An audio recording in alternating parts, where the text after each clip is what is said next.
जो सेंटेंस है ना जो आपने बोला था कि अल्लाह संभाल लेगा, बिल्कुल ultimately you have to leave everything to Allah. और कुरान मजीद में भी अल्लाह इवन नबी सल्लल्लाहु अलैहि वसल्लम कहते हैं ना कि तुम मशवरा करो लेकिन उसके बाद अल्लाह पे तवक्कल करो और छोड़ दो, अल्लाह ताला उसको संभाल लेगा। आई थिंक जब हमें ये बिलीफ हो गया ना कि कायनात का निज़ाम चलाने वाला अल्लाह है, लोगों के दिलों का कंट्रोल अल्लाह की 2 उंगलियों के दरमियान है, ये हदीस में आता है।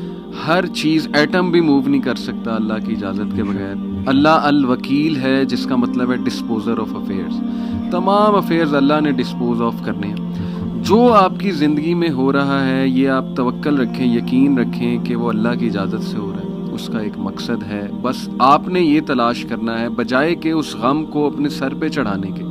जैसे आपने कहा you just have to find out कि यार ये आया क्यों है, इसका मकसद क्या है, ये मुझे क्या सिखाना चाह रहा है। और सजदे में जाके बंदा रो पड़े अल्लाह के आगे, अल्लाह से तकवीत मांगे, अल्लाह से कहे कि अल्लाह मुझे पर्सपेक्टिव दे।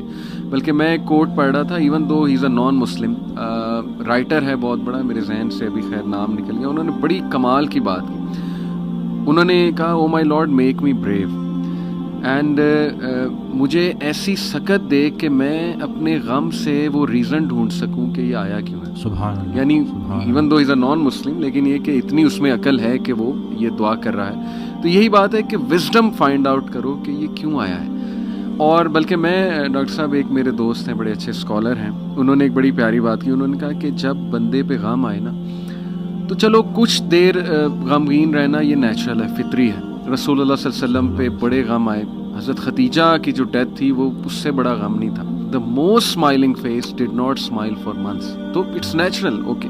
लेकिन वो रुक नहीं गए, ऐसा नहीं था कि वो आइसोलेशन में चले गए, या ऐसा नहीं था कि सारे काम ठप हो गए। क्योंकि मेरे दोस्त ने कहा कि देखो जब हम ठप हो जाते हैं ना, ये पैसिव शिकवा है अल्लाह से। इतनी तो हिम्मत नहीं ज़बानी रब से शिकायत करें, लेकिन ये कि हम ठप होके दिखाते हैं कि जी बस मैं तो राज़ी नहीं आपकी रज़ा में, इनडायरेक्टली तो हम यही कह रहे हैं। उन्होंने कहा जो लोग गम में खड़े हो जाते हैं ना, उनका दिल नहीं कर रहा सुबह उठने का, बिस्तर पे पड़े रहते हैं। आई एम श्योर आप भी ऐसी कंडीशन से गुजरे हैं कि उठने का दिल ही नहीं करता, हिम्मत ही नहीं कि जी, बंदे का दिल करता है मैं सोया रहूं, रियलिटी में आऊँ ही ना, मतलब रियलिटी इज सो बैड।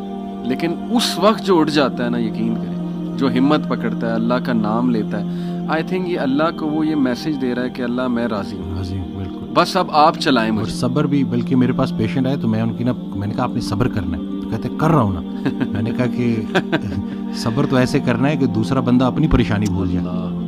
सब्र ऐसे आपने डिफाइन करना है कि दूसरा आपके पास आए और आप, क्योंकि ये यही सब्र है। बिल्कुल ऐसे। अब आपको मैं देख रहा हूँ, आपने अपने आप को चूर चूर कर दिया। और बाकी एक और बात कि अपने आंसुओं को लोगों के सामने रायगा मत करना, क्योंकि इन आंसुओं की खरीदार रहमत परवरदिगार है, तो उनके सामने बहाओ और फिर देखो कि क्या होता है। और बाकी एक क्वेश्चन बहुत सारे लोग ना मुझसे करते हैं एंग्जाइटी से रिलेटेड, कि हमें लगता है कि हमारे बाद हमारे बीवी बच्चों का क्या होगा। तो मैं ये कहता हूँ कि हज़रत कहते हैं ऑडियो में कि जो इंसान ये सोचता है कि उसके मरने के बाद उसकी बीवी बच्चों का क्या होगा, उसका ईमान नामुकम्मल है।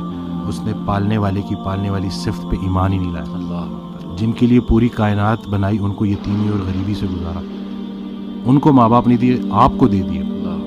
हम शुक्र के मुकाम को गिले में कन्वर्ट कर देते हैं। सेहत भी है, ज़िंदगी भी है, और